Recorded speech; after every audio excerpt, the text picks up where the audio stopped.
और दुनिया के हर उस व्यक्ति की मनोमस्तिष्क में छाता हुआ दिखाई दिया है जो अपने आप में दुनिया की एक यूनिक इवेंट बनकर के लंबे समय तक दुनिया को अपनी ओर आकर्षित करेगा।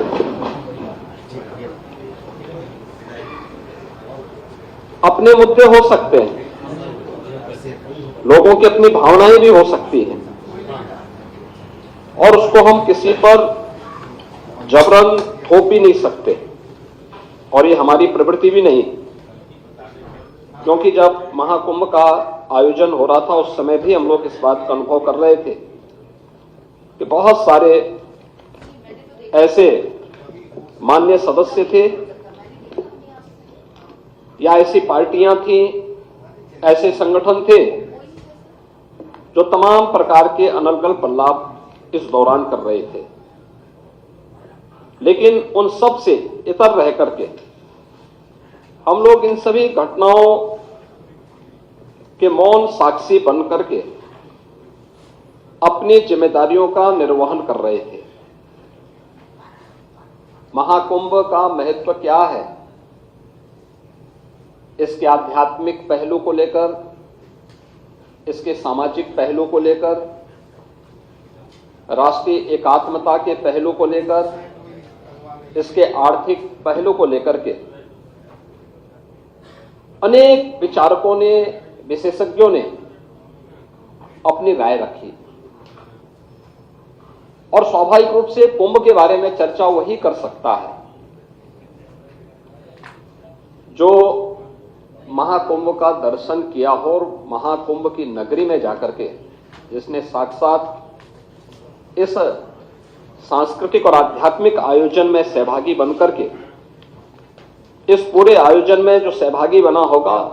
महाकुंभ के बारे में, उसकी विवेचना के बारे में, उसके अलग अलग पक्ष के बारे में वही चर्चा कर पाएगा। भगवान श्री कृष्ण ने भी श्रीमद् भगवत गीता में इस बात का उल्लेख किया, ये यथा माम प्रवदन्ते तांस तथैव भजाम्यहम्, यानी मुझे जो जिस रूप में स्मरण करता है मैं उसी रूप में उसको दिखाई देता हूं और मुझे लगता है कि जिसकी जैसी दृष्टि थी उसको वैसे ही सृष्टि प्रयागराज में देखने को मिली। पहला आयोजन है जिसको दुनिया के मीडिया ने सराहा है और दुनिया की मीडिया की चर्चा मैंने कल भी की थी। मैं उसको बहुत लंबा नहीं खींचना चाहूंगा, लेकिन फिर भी चाहे वह the wall street journal America का हो, बीबीसी लंदन हो, एक्सप्रेस ट्रिब्यून हो, द न्यूयॉर्क टाइम्स हो, राइटर्स हो, द गार्डियन हो, CNN हो, इन सब ने इस महाआयोजन की तारीफ की, इस महाआयोजन की तारीफ की और यूनेस्को के निदेशक टिम कर्टिस ने भी महाकुंभ के बारे में कहा कि 2019 के कुंभ को यूनेस्को ने मानवता की अमूर्त सांस्कृतिक धरोहर के रूप में मान्यता दी। उन्होंने कहा कि इससे पहले 2023 में इसके सामाजिक, आर्थिक और पर्यावरणीय प्रभावों की निगरानी की जा रही थी। कुंभ मेला प्राकृतिक और सांस्कृतिक धरोहर के रूप में विश्व को एक नई दृष्टि प्रदान कर रहा है और वे स्वयं भी महाकुंभ के हिस्सेदार बने थे, उसमें भागीदार बने थे। महोदय, आज का एक बहुत महत्वपूर्ण आर्टिकल है, मैं उसकी ओर भी सदन का ध्यान आकर्षित करना चाहूंगा और वह इसलिए भी आवश्यक है क्योंकि हमारे प्रतिपक्ष के जो माननीय सदस्य हैं वे जानते हैं देश के एक प्रतिष्ठित हिंदी आलोचक श्री सुधीर पचौरी को। ये हमारे संघ विचारधारा के नहीं है, भारतीय जनता पार्टी से भी उनका कोई संबंध नहीं है। वे हमारी विचारधारा या अन्य इस प्रकार के मुद्दों की अक्सर आलोचना और आलोचनात्मक कार्यों के लिए ही वे जाने जाते हैं। महाकुंभ के बारे में उन्होंने लिखा कि समाज अपने अनुभवों में जीता है। उन्होंने बहुत सारी चीजें इसमें लिखी हैं। उन्होंने लिखा है कि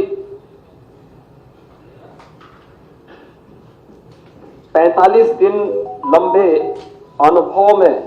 हर रोज 1 से 1.5 करोड़ की संख्या में आती संगम में सहज अनुशासित भाव से आस्था की डुबकी लगाती और उतनी शांति से वापस जाती भीड़ ने अपने सद्व्यवहार से दुनिया के मीडिया को आकर्षित और अभिभूत किया। लेकिन ये भारतीय सनातन धर्म के अनुशासन को और उसकी आस्था को अभिव्यक्त किए जा रहे हैं विचार। उन्होंने ये भी लिखा है कि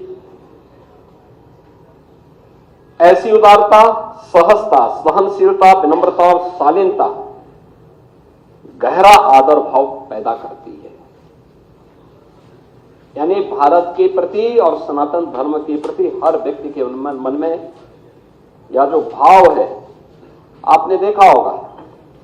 66 करोड़ 30 लाख से अधिक श्रद्धालु आते हैं और इन 45 दिनों में प्रयागराज हो, उत्तर प्रदेश हो, कहीं भी कोई लूट की घटना नहीं, कोई अपहरण की घटना नहीं, कोई दुष्कर्म बलात्कार की घटना नहीं, कोई भी छेड़छाड़ नहीं, कोई भी ऐसी घटना नहीं जिसके बारे में कोई अपने आप को शर्मिंदा महसूस करे। ये सामाजिक अनुशासन नहीं तो क्या है? एकात्मता का इससे अच्छा उदाहरण। जाति के भेद, सारी सीमाएं टूट गई। कोई जाति का भेद नहीं, कोई पंथ का भेद नहीं, कोई संप्रदाय का भेद नहीं, कोई क्षेत्र का भेद नहीं। देश की सीमाओं को भी लांघने वाला,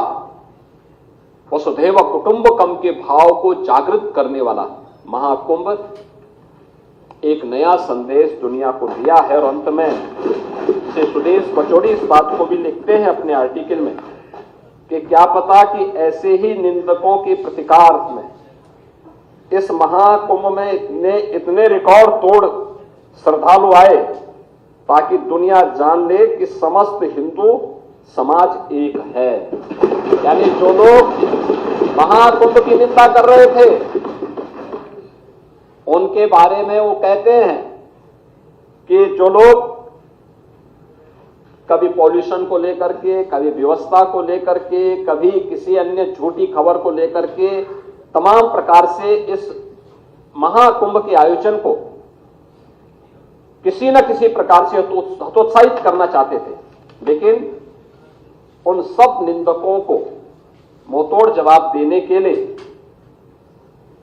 जनता जनार्दन प्रतिकार के रूप में भी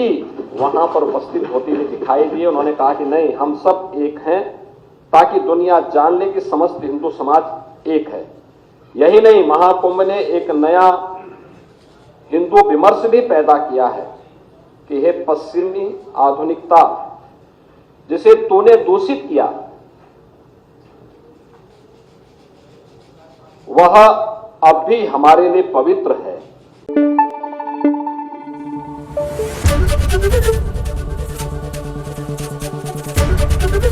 एबीपी न्यूज आपको रखे आगे।